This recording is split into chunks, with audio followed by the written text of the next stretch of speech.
इस डिक्टेशन को स्वचिन्ह व संक्षिप्त संकेतों का प्रयोग करते हुए बार बार लिखेंगे।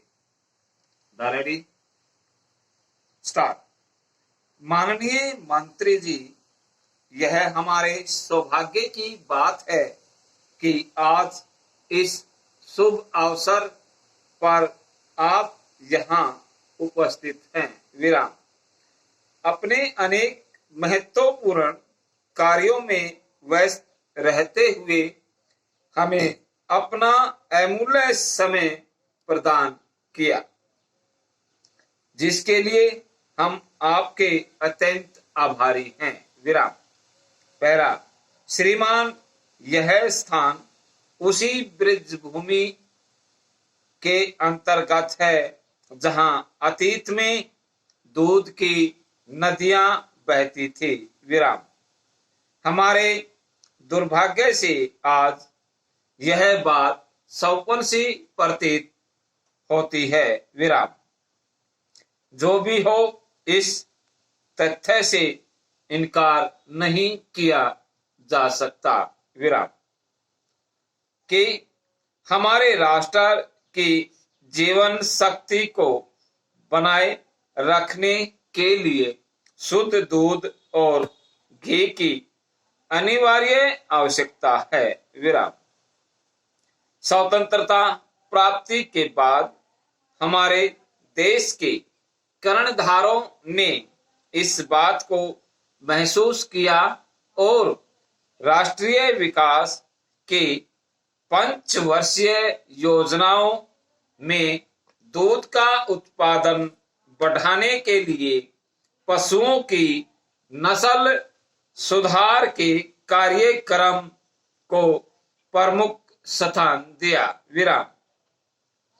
दूध के उत्पादन में वृद्धि होने के साथ साथ इस बात का अनुमान हुआ कि जब तक उचित मूल्य पर दूध की निकासी का प्रबंध नहीं किया जाएगा, तब तक पशुपालकों को इस नस्ल सुधार कार्य में विशेष रुचि और उत्साह नहीं मिल सकेगा।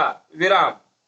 अतः दूध उद्योग की समुचित व्यवस्था का प्रश्न उठा और इसके समाधान के लिए द्वितीय पंचवर्षीय योजना में जो प्रस्ताव स्वीकृत हुए, उन्हीं में इस दूध उद्योग भवन का निर्माण भी शामिल है, जिसके शिलान्यास के लिए आपने यहाँ पधारने की कृपा की है। विराम। पैरा। इस कार्य के बारे में श्रीमान जी के सामने कुछ अधिक कहना मेरे लिए अनुचित होगा। विराम।